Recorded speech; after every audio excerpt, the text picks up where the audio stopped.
పంట కొనుగోలు కేంద్రాలు ఏర్పాటు చేయకుండా నిర్లక్ష్యంగా వ్యవహరిస్తున్న ప్రభుత్వ తీరును ఎండగడుతూ సీఎం రేవంత్ రెడ్డికి మాజీ మంత్రి ఎమ్మెల్యే హరీష్ రావు బహిరంగ లేఖ రాశారు. పప్పు ధాన్యాల సాగుతో మెరుగైన లాభాలు సాధించవచ్చన్న రైతుల ఆశలను అడియాసలు చేసేలా కాంగ్రెస్ ప్రభుత్వం వ్యవహరించడం శోచనీయమన్నారు. కేంద్ర ప్రభుత్వ పెసరకు ప్రకటించిన మద్దతు ధరకు ఎవరూ కొనుగోలు చేయలేని పరిస్థితి నెలకొందన్న హరీష్ రావు ప్రైవేటు వ్యాపారులు ఆడిందే ఆటగా మారడంతో రైతులు భారీగా నష్టపోతున్నారని అన్నారు.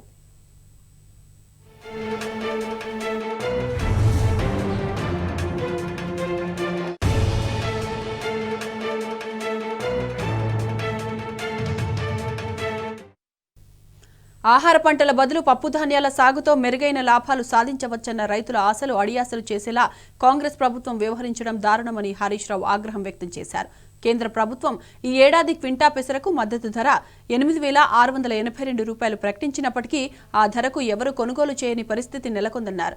వ్యవసాయ మార్కెట్లు, గ్రామీణ ప్రాంతాల వ్యాపారులకు పంటను క్వింటా 6,000 నుంచి 6,500 రూపాయల మధ్యనే రైతులు విక్రయిస్తున్నారని తెలిపారు. ప్రైవేటు వ్యాపారులు ఆడిందే ఆటగా మారడంతో రైతులు క్వింటాలకు 2,500కు పైగా నష్టపోతున్నారని మండిపడ్డారు.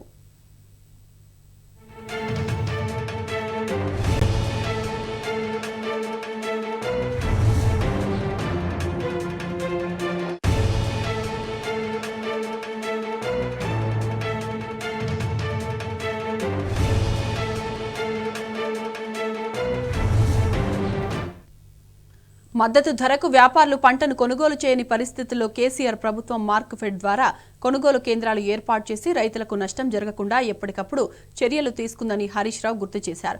ఈ సంవత్సరం మార్కెఫెడ్ ఆధ్వర్యంలో కొనుగోలు కేంద్రాలు ఏర్పాటు చేయడంలో మీ ప్రభుత్వం పూర్తిగా విఫలమైందన్నారు. ప్రత్యామ్నాయ ఏర్పాట్లు చేయకపోవడం, కొనుగోలు కేంద్రాల ఏర్పాట్లో నిర్లక్ష్యం ప్రదర్శించడం పెసర పంట రైతులకు శాపంగా మారిందని ఆగ్రహం వ్యక్తం చేశారు.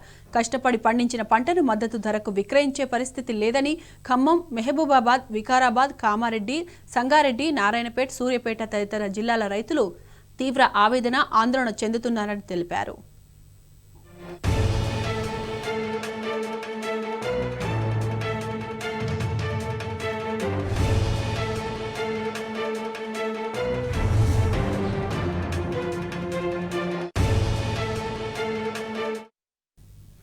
ఎన్నికలకు ముందు ఒక తీరుగా, అధికారంలోకి వచ్చాక మరొక తీరుగా వ్యవహరించడం కాంగ్రెస్ మోసపూరిత వైఖరికి నిదర్శనమని హరీష్ రావు మండిపడ్డారు. నమ్మి ఓటేసినందుకు నట్టేటా ముంచుతున్న తీరును రాష్ట్ర ప్రజలు గమనిస్తున్నారని, ఇప్పటికైనా కళ్లు తెరిచి వ్యవసాయ, రైతు వ్యతిరేక విధానాలను వీడాలని, మార్కెఫెడ్ ద్వారా పెసర కొనుగోలు కేంద్రాలు జిల్లాలో తక్షణం ఏర్పాటు చేయాలని కోరారు. రైతులు నష్టపోకుండా చూడాలని బీఆర్ఎస్ పార్టీ పక్షాన ప్రభుత్వాన్ని హరీష్ రావు డిమాండ్ చేశారు.